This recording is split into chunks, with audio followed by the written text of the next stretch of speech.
entonces dentro del modelo económico, pues si tú preguntas en este momento qué va a pasar en Gaza, ya está privatizado. En ese entonces la dirigencia, ¿no? Gremial tenía un peso. Antes tú hablabas de la FDTA y te decían que iba a haber una movilización de la FDTA y era la movilización, se paralizaba la ciudad. Y yo siento que la dirigencia lo que ha sucumbido ante las tentaciones del poder, hay que decirlo claramente.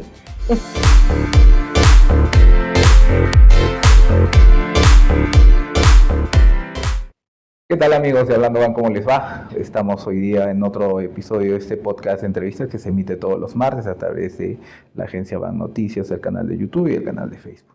Hoy día nos acompaña la periodista Ana Guillén. Con ella queríamos hablar un poco sobre el Arequipazo, un hecho que ocurrió en junio del 2002, hace 23 años exactamente, que marcó un hito un poco de la historia de Arequipa, ¿no? Ana, ¿cómo estás? Muchas gracias por la entrevista. A 23 años del Arequipazo, ¿qué balance tienes de este hecho sindical, social que acaeció hace 23 años?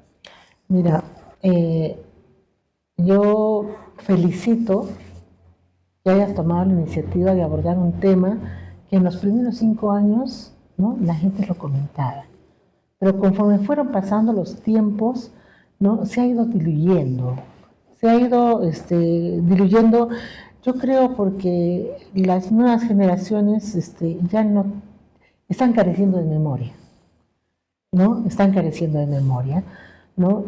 ¿Y por qué? Porque lamentablemente las formas, cómo está viviendo la gente, la conformación de la familia, el mismo hecho de que, caramba, el bolsillo está ajustado, entonces hace que todo el mundo tenga que trabajar, ¿no? Papá, mamá, los hermanos, todo el mundo trabaja, tiene actividades, y entonces cada vez se reflexiona menos sobre la historia, ¿no? Y entonces ese es un factor, y el otro tiene que ver con que finalmente estamos frente a un modelo económico. Ya primado, que en ese entonces se luchó para tratar de evitarlo. Exacto, ¿no? El modelo económico ya fue impuesto, ¿no? Y entonces dentro del modelo económico, pues si tú preguntas en este momento qué va a pasar en Gaza, ya está privatizado. Claro, será parte del Estado, pero es una empresa que se maneja bajo sus propios intereses, e incluso, bueno, se dice que es la caja chica de los gobiernos de turno. Y finalmente pasó lo que no se quería, ¿no? Claro. ¿No? Entonces pasó, y entonces posiblemente eso haya contribuido a que el tema se haya diluido en el tiempo. Diluido en el tiempo, y creo que se recordó a los 10 años, cuando la sala penal fue la que anuló el fallo, el tema de los policías, pero que con el tiempo ha ido desapareciendo, y los actores también como que se han ido retrotrayendo, ¿no? Claro, y es que también en ese entonces la dirigencia, ¿no?, gremial tenía un peso. En este momento también esos sectores han cedido, ¿no? Antes tú hablabas de la FDTA y te decían que iba a haber una movilización de la FDTA y era la movilización, se paralizaba la ciudad. Ahora te dicen que se va a movilizar la FDTA. Y la vida sigue normal. Y sí, como tú lo dices, la vida sigue normal, ¿no? Pero eso es también por el desprestigio que algunos dirigentes han causado en esta organización, ¿no? Claro, es cierto. Por un lado hay el desprestigio, y dos, porque se quedaron sin bastión. Han ido perdiendo los bastiones, y yo siento que la dirigencia lo que ha sucumbido ante las tentaciones del poder, hay que decirlo claramente. Es el poder el que finalmente contacta al dirigente y le ofrece algo a cambio. El trabajo. ¿No? Claro, y eso no solamente sucede, ¿no?, en la FDTA, en muchos sindicatos, sucede incluso hasta podríamos decir, en el Poder Ejecutivo, el Poder Legislativo, la Defensoría del Pueblo, y si no, para muestra un botón, a ver cuántos de los fiscales tienen hijos trabajando en empresas estratégicas.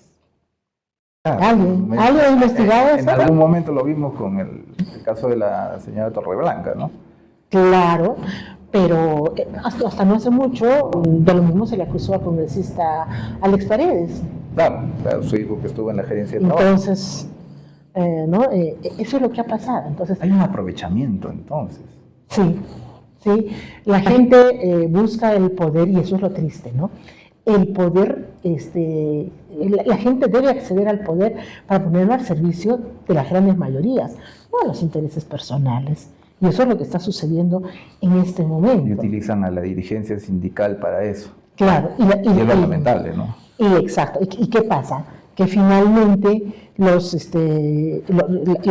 bases se dan cuenta y ya no siguen al líder, porque se ha desprestigiado. Entonces, el movimiento sindical ha perdido fuerza, ¿no? Claro, y cada año va perdiendo más fuerza. Del 2002, donde teníamos unos gremios fuertes que salieron al frente y se aliaron en ese entonces con autoridades para rechazar el tema de Gaza, de la privatización de Gaza. Ahora tenemos unas organizaciones sindicales que prácticamente no atan ni desatan, ¿no? Es lo más triste, ¿no? Y claro, que no hay que decir que todos, pero lamentablemente la mayoría. La mayoría jala a los que están. Sí, y si a eso le sumamos el desprestigio y el desgaste de muchos de los políticos de ese entonces, ¿no? Yo recuerdo muy bien a un Juan Manuel Guillén todo empoderado, ¿no? Claro. Ahí marchando al lado de sus alcaldes. De brazo. ¿No? De brazo. Y qué pena que después con los años nos enteremos que Juan Manuel Guillén tiene juicios que han sido sentenciados y que por cuestión de mayoría de edad no está purgando condena en un penal. Claro, pero se demostró. Entonces, era el líder máximo de ese entonces. ¿No? Haber acabado así, o sea, que todos los actores de ese suceso que marca Arequipa hayan acabado como ha pasado actualmente. Claro, en algunos casos, ¿no? Hay alcaldes que sí, pues hay unos que, bueno, ya se fueron a sus cuarteles de invierno, y por lo menos dejaron un buen precedente, sí, hay que reconocerlo, ¿no? Yo creo que, por ejemplo, uno de los que jugó un rol importante, no aquí en Arequipazo, pero sí en Lima, fue el congresista Arturo Valderrama, que hizo su huelga de hambre y él justamente contaba pues de que hasta sus propios compañeros de partido, ¿no? Del APRA, se burlaban, ¿no? de Arturo haciendo ahí huelga de hambre por algo tan insignificante. Sí, era curioso, ¿no? Cómo minimizaban el hecho en ese entonces, ¿no? Claro. Cómo se trataba de desbaratar todo. Incluso hubo un spot que sacaron que decían que eran unos cuantitos los que hacían a la protesta. Claro, es que eso, y justamente de ahí nace pues la historia del detonante, ¿no? Porque lo que pasó ese día es que yo estaba en Ordesur, ¿no? con mi camarógrafo, Sandra Tello, ¿no? Que era la otra reportera, ¿no? que trabaja conmigo, estaba, esa vez ella se fue hicimos un cambio de que se llama de camarógrafos por una cuestión estratégica, ¿no? Por tiempos y todo lo demás. Y entonces, bueno, Sandra va y entra a hablar con el prefecto mientras yo estaba cubriendo Ordesur y otras cosas. Y es ahí cuando Josué hizo una cámara escondida. Y Sandra no lo sabía, ¿no? Entonces Sandra hace la entrevista, todo. Y eso fue un día antes de que la cosa estallara. Entonces, y llega Josué después de almuerzo y comenzamos a editar el material. Me dice, pues yo era la directora en ese entonces de Star 3, el noticiero, ¿no? de Star 3.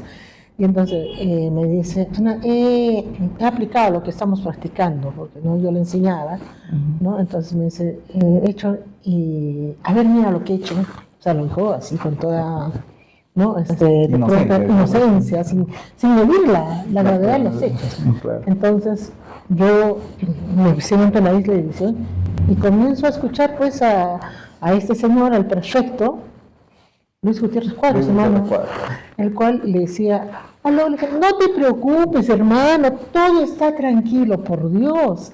¿Cuál tranquilidad? Los alcaldes en huelga. Había la Juventud Socialista que todos los días salía a marchar. Claro. Arequipa ya estaba convulsionada, ya la gente estaba que hablaba, agitada ya. y que el prefecto venga y le diga directamente al presidente de la República Que todo estaba normal. que todo estaba normal, era ponerse una venda muy grande a los ojos. Y entonces, estoy segura que si en ese entonces Alejandro Toledo le hubiesen dicho, ¿sabes qué? Las papas queman en Arequipa, por lo menos hubiese retrasado. Lo pensaría 2 veces antes de tomar la decisión. O sea, tu prefecto, que es tu hombre de confianza, tu brazo derecho, en este caso, para el caso de Arequipa, te dice que todo está tranquilo, que aquí lo que reclama son 50 pelagatos, pues tú dices, adelante, pues si nadie reclama. Y ojo, un antecedente que no se tiene es que teníamos un premier de apellido Dañino, ¿no? Bien curioso el apellido, el cual ya intentó, ¿no?, venir a preparar el terreno, ¿no? Claro, se hizo firmar un documento con organizaciones, no hay que desmerecer a ninguna organización, pero no eran organizaciones de base. Claro. ¿No? Entonces, eso fue como engañarse, ¿no? Un engañamuchachos, para ellos mismos. Pero bueno, consiguió el documento de la Cámara de Comercio, ¿no? Y que para ellos es importante, pues, pero sin tener en cuenta el aspecto social. Es lo más importante. Claro, porque finalmente es ahí donde se gestan los cambios, las revoluciones, ¿no? Las reyertas y todo lo demás. Entonces, frente a ese panorama es lo que pasa. Entonces, cuando yo veo el material, me digo, Josué, ¿tú sabes lo que es grabado? No, perfecto, que está hablando. Y le digo, esto es una bomba, le digo. Esto, hijo, es una bomba. Sin querer la conseguí. ¿No? Entonces, le llamo al productor y le digo, mira, esto es terrible. Entonces, lo conversamos, fuimos a la gerencia y le explicamos, y el gerente me dijo, tienes libertad de expresión, no te preocupes, adelante. Y nosotros lo lanzamos. Entonces, y tal como lo cuento en el libro, ¿no?, El detonante, no recuerdo muy bien qué dirigente fue, pero vio, ya me acordé, fue Jorge del Carpio. Jorge del Carpio, que tenía, ¿no? Entonces ve el noticiero, claro, ¿no? Porque era para mí era la abridora. La nota principal. Sí, y cuando él graba el programa, y se va, tengo entendido, porque hablé eso con don Hermógenes Delgado, que en paz descanse, el dueño de Radio Melodía, y entonces va y le pide, pues todo el mundo iba ahí a la radio, siempre les daba cobertura, y va con su equipo de VH, porque lo había grabado en VH, para que lo vean y pasen el audio en Radio Melodía, lo pasaron, lo comentó, y bueno, entonces, y es así como la gente también lo escucha. O sea, la gente escucha la voz del prefecto y se va dando cuenta. Entonces es cuando la gente se termina de enervar y va a la plaza de armas. Y es cuando Juan Manuel sale, pues, y se arma, como decimos criolamente, la tole-tole. Mediodía, ¿No? Sí, entonces, y eso fue lo que pasó, ¿no? Entonces, y yo recuerdo muy bien que en ese momento ¿no? Era como una película para mí, ¿no? Entonces yo estaba en Nordesur, bajé a la plaza, Sandra ya estaba en la plaza, entonces yo entré al municipio y lo escucho a Juan Manuel, que se levanta y le dice a la gente, ¿no?, que ha llegado el momento de luchar, en otras palabras, ¿no? Sale hacia la plaza y la gente comienza a aglutinarse. Bueno, sale la policía, comienzan, ¿no?, a lanzar bombas lacrimógenas, y la policía, desde mi óptica, erradamente pensó que lo iba a poder contener. Y no, y era cada vez más, mucho más. La gente, ¿no?, salía mucho más en defensa. Los estudiantes universitarios se plegaron, los obreros, yo vi cómo reventaron los vidrios de lo que es el Banco de Crédito del Perú, ¿no?, los trabajadores de construcción social, se dispararon las bombas. Yo recuerdo muy bien que en una de esas yo sentía que me asfixiaba. Era imposible estar en el centro. En la plaza yo sentía que me asfixiaba. Y de pronto no sé cómo veo una mano, yo lo que recuerdo es que una mano apareció así y me pusieron agua con vinagre, un trapo, y eso me ayudó a respirar. Y después al poco rato me entero de que mi compañera Sandra también había sucumbido, la habían sacado, la habían auxiliado, ¿no?, desde la Cruz Roja, y era todo así, ¿no? Lamentablemente perdieron la vida algunas personas, otras salieron heridos, ¿no? Pero así es como finalmente se hacen pues las fiestas de la indignación popular. De la indignación popular. Algo que los políticos no deben perder de objetivo, ojo. Claro, y eso es lo que no se debe olvidar, ¿no? O sea, al margen del resultado final o cómo terminó la entidad por la que se luchó, o sea, al final no se debe perder que es el sentir de la población el que al final va a predominar. Claro. Y a lo largo de la historia está demostrado, ¿no? Porque finalmente fueron una serie de sucesos, ¿no? Por un lado viene, como te digo, el premier dañino, ¿no? A intentar revertir la tortilla y llevarse el respaldo, ¿no? Y el respaldo no lo consigue con la gente que debió negociar, ¿no? Y luego el prefecto, y habría que también considerar de que pues un presidente de la República que le miente a un grupo de ciudadanos, a una ciudad, claro, que firma un compromiso en campaña, claro, y no cumple el compromiso, pues es una papa caliente, ¿no? Es una papa caliente, por lo menos en esa época lo fue, ¿no? ¿Y cómo crees que actualmente está la situación de la sociedad? Al inicio nos contabas un poco de que están en letargía, pero esa letargía no implica que toda la vida va a estar así, ¿no? No, por supuesto, porque hay factores que van a condicionar a que la gente vuelva a salir a reclamar por una demanda justa, ¿no? Entonces va a llegar un momento en que tarde o temprano, ¿no? Y es que así se gestan pues los cambios, las revoluciones. Mira, yo insisto, el modelo económico no da más en el país. Yo creo que en algunos años vamos a ver esto nuevamente repetirse por otro factor, ¿no? Lamentablemente, hay que ser honestos, aquí no hay capitalismo, aquí lo que hay es mercantilismo, y varias personas de derecha se han dado cuenta, ¿no? Entonces, el mercantilismo lo único que le interesa pues es el dinero, a costa de lo que sea, ¿no? Justo, qué curioso, hoy día escuchaba yo un poco de música latinoamericana, como la llamamos, la música con la que yo me forjé en las aulas universitarias, ¿no? Escuchaba a Inti Illimani, a Quilapayún, y escuchaba a Cafrune y caramba, a Atahualpa Yupanqui. Y estos mensajes no han perdido vigencia.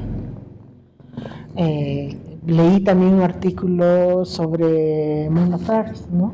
Una cantante muy conocida, claro, ahora, ¿no? Que vivió mucha pobreza en Chile, ¿no? Y claro, que finalmente ella es un ciudadano más de Chile, que finalmente si ha salido adelante es porque migra a México y porque le pone mucho, de pronto, mucho empeño, exacto.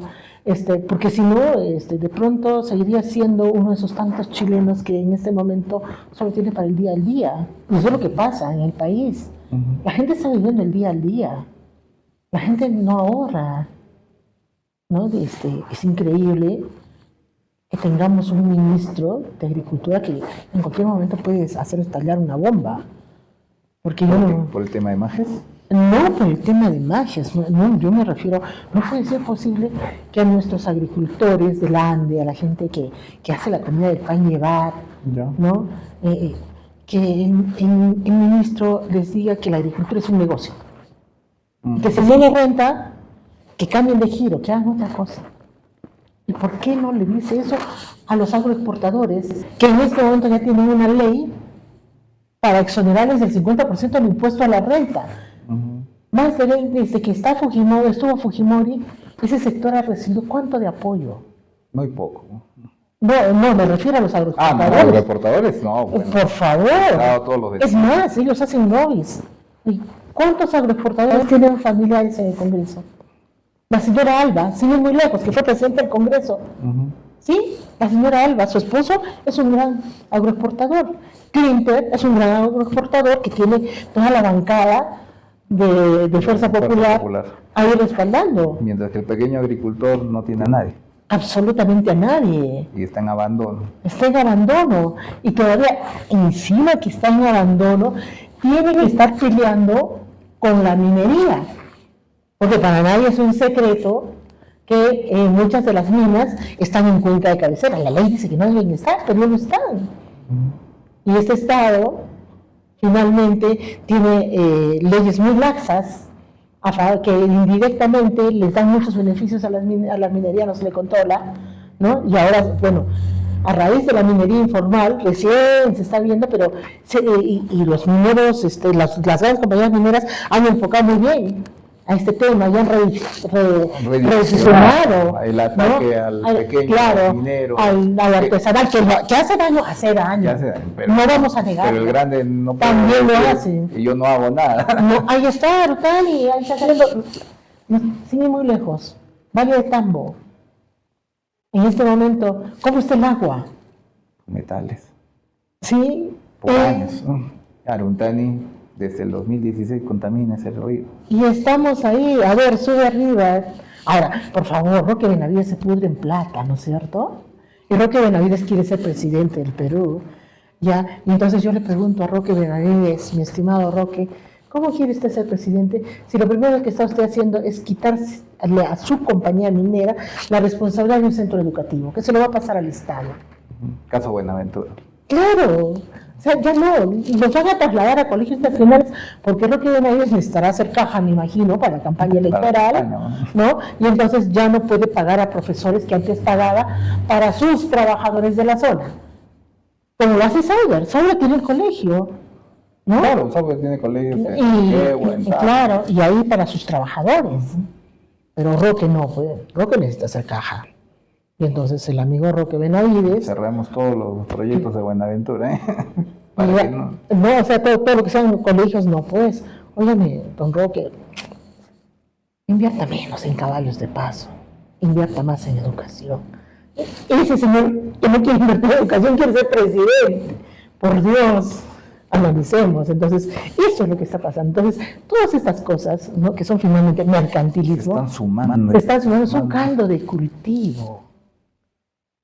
¿No? Son caldo de cultivo. Además, no te olvides que, ¿no?, la historia de la humanidad es esa. Claro, se va acumulando hasta que revienta. Y no sabemos cuándo pueda reventar ahora acá. No. Hay mucha gente de Berica. Se dice que mucho de Tía María sería el factor que podría reventar y causar una nueva revuelta. ¿No lo consideras así? No lo sé, en realidad... creo que no va tanto porque no hay que negar que Sauber ha hecho su esfuerzo, ¿no? Le ha dado un nuevo giro, ¿no? Porque las primeras negociaciones han sido torpes con la población. Hubo errores del pasado que los viene arrastrando a la actualidad. Sí, y la forma como encaró, ¿no?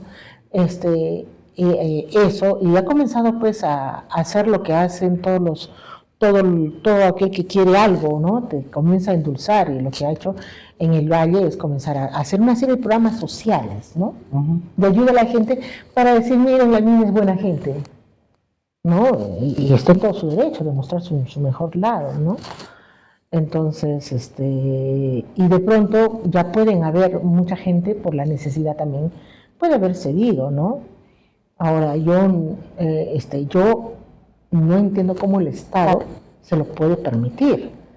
Un momentito, ellos cuando se hicieron las observaciones de la OEFA, ¿no?, una de las principales era el agua, vital para la agricultura, pero más allá de vital para la agricultura, es para la población, ¿no? El agua. ¿Qué va a pasar con el agua, señores? Ellos dijeron, no vamos a contaminar, nosotros no vamos a tomar, vamos a desalinizar el agua del mar. Claro, al inicio dijeron eso. Así levantaron la observación, una de las observaciones. Tengo entendido que no fueron todas, la verdad no me consta.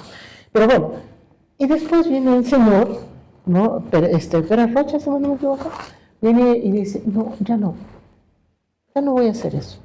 Voy a tomar el agua del río y voy a construir una represa.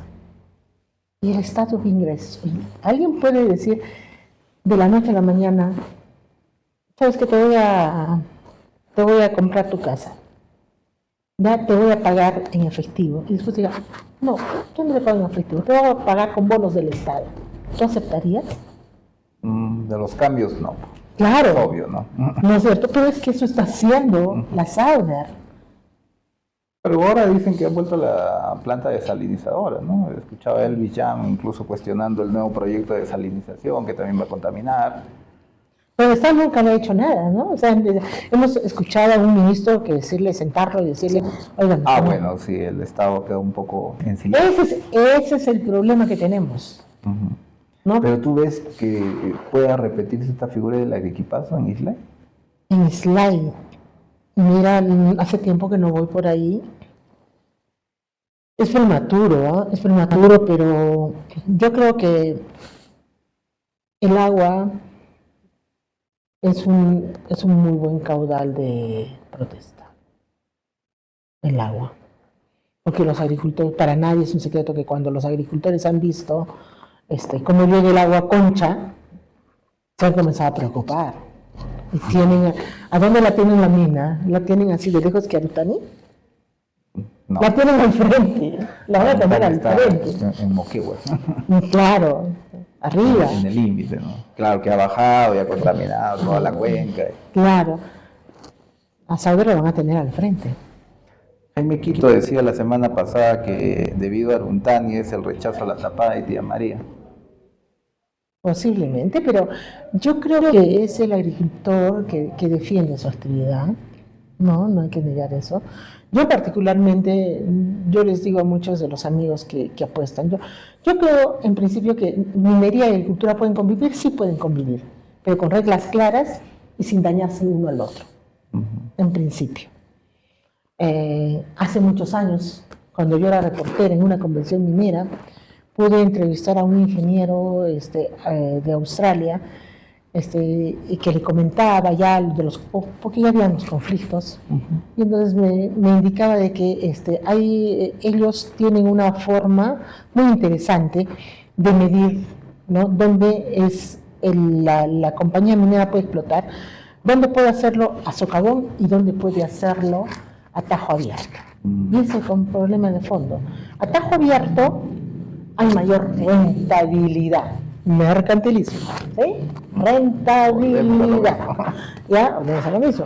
Entonces, en socavón, menos ganancia. Pero también disminuyen los factores contaminantes. Yo no sé, no soy una experta, no soy no bióloga, nada, pero cuando tú haces cuando las compañías mineras hacen atajo abierto, ¿qué es lo que hacen? Revientan un cerro, ¿verdad? Lo revientan. Sacando el material. Correcto, lo revientan y entonces hay polvo que va a determinadas zonas por los vientos, ¿no? Entonces, esos polvos a la larga no dañan los suelos agrícolas. Según el estudio que ha elaborado la empresa, no, pues porque van a tener toda una serie de planes de mitigación. Entonces, me pregunto, ¿los agricultores de la zona les hacen monitoreo de su calidad de suelos?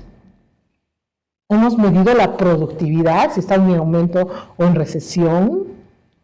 Yo que sepa, nada de eso ha hecho el Ministerio de Agricultura, nada de eso ha hecho. Entonces, ¿y por qué eso? Obviamente eso está produciéndose poco a poco, ¿no es cierto? Ahora, el segundo factor con el que a mí me parece que es bien conflictivo este tema de la rentabilidad es ¿qué pasa si tú terminas borrando varios cerros, los aplanas, ¿no? Los bajas?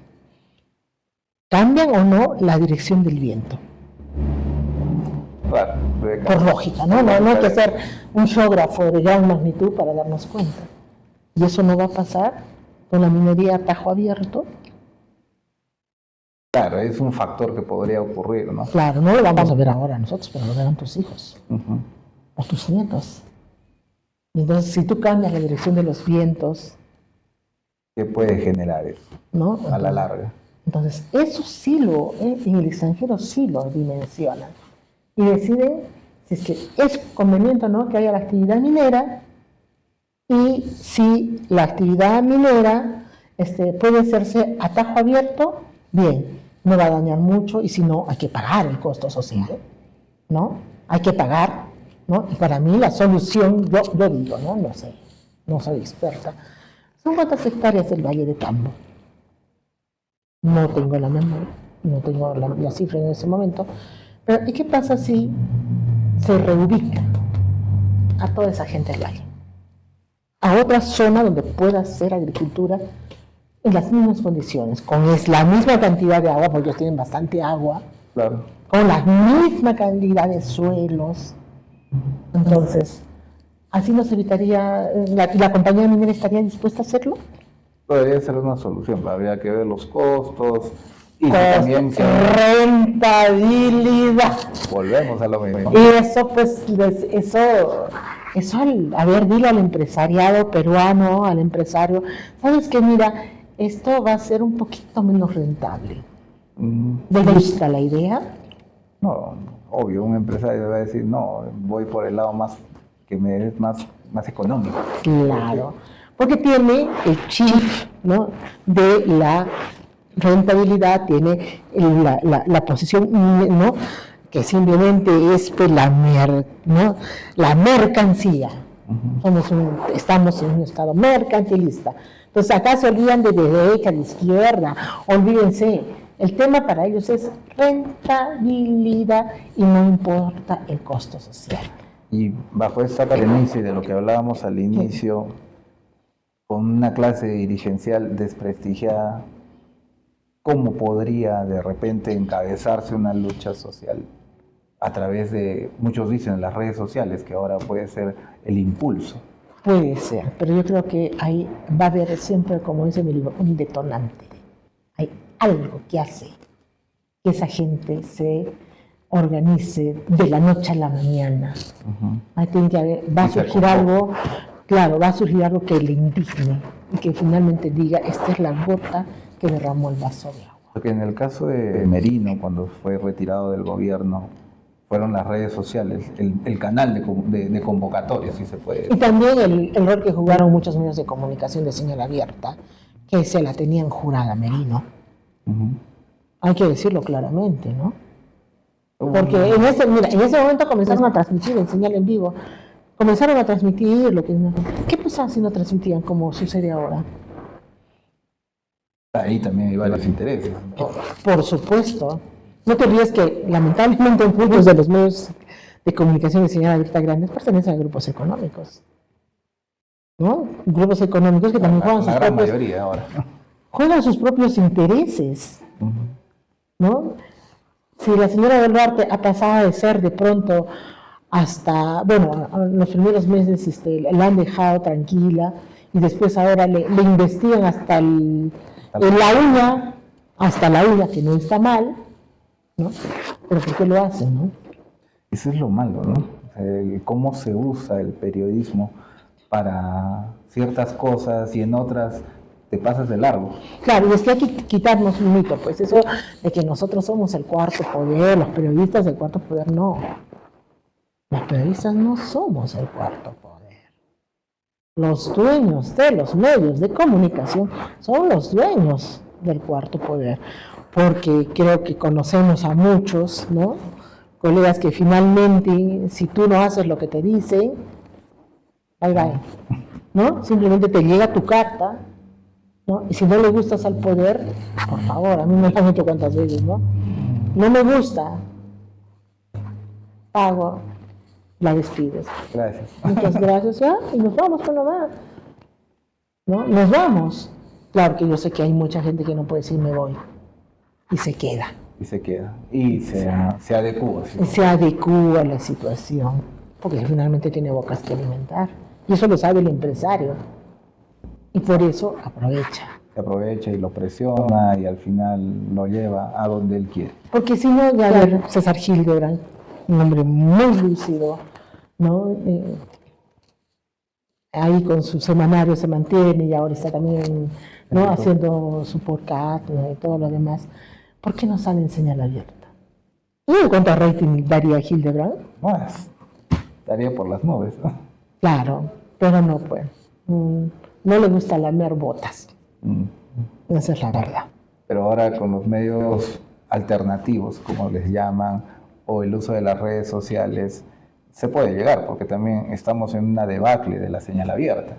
Sí. Ya nadie mira televisión, Así la mayoría es. prefiere ver o lo que es el YouTube o los otros aplicativos, ¿no? Yo, te soy honesta, como periodista, te habla la periodista, yo hace mucho tiempo que no me informo por los noticieros de señal abierta. No, yo estoy más en redes, ¿no? La Encerrona, La Mula, después La Contra, después Jaime Chincha, que está en el Grupo La República, que tiene, Epicentro también. ¿no? Epicentro, Rosa María Palacios, o sea, te ha diversificado. Aquí yo, para enterarme de las noticias de Arequipa, de igual manera, ¿no? Están ustedes, está HDA, está Frase Corta, está Iletrados, y hay cantidad, ¿no? Y hay algo que también hace de que ya pues los canales de televisión, salvo algunos, no sean referentes, ¿no? Bueno, hay canales que sí pero casi no veo mucho los noticieros, pero sí algunos programas, ¿no? Los dominicales, principalmente. Hay veces los dominicales, hay veces, pero por ejemplo, a mí me gusta ver canales que transmitan en vivo, ¿no? Canal N sigue transmitiendo en vivo. Claro. Y ahí te enteras, ¿no? Los radioprogramas de Perú en su canal, también en las entrevistas, porque finalmente estás tú ahí y lo escuchas. Claro. Lo escuchas y nadie te lo está contando. Claro, no hay una edición que se puede. No hay edición. Entonces, bueno, y a leer, pues, ¿no? Y como tú dices, se ha abierto el abanico, ¿no? Se ha abierto el abanico y esto también es un arma de doble filo. Porque hay mucha gente también que no tiene formación periodística, que no tiene formación ideológica y que, bueno, que pone cualquier cosa, ¿no? Ese es también el riesgo, ¿no? Ese es Las un redes riesgo. sociales. Y el otro riesgo, pues, la inteligencia artificial, que va a jugar mucho en campaña electoral. Mira, de cuando acá la señora Mónica Delta tiene que salir a aclarar de que está circulando un comercial en el cual le han reproducido su voz Con inteligencia. con inteligencia artificial vendiendo un producto, ¿no? Por Dios, ¿no? Basta 10 segundos de su voz para clonarlo. Exacto, y hacerle decir lo que ella no quiere. Imagínate los políticos. Ahí va a ser un trabajo muy cuidadoso que se va a tener que hacer en todo caso. Del ciudadano. Del ciudadano. Ana, muchas gracias. Hemos empezado en el equipazo y hemos terminado hablando de política. Muchas gracias por tu tiempo. Las gracias a ti. Un saludo a toda tu Listo. audiencia. Estamos viendo la próxima semana. Muchas gracias a todos.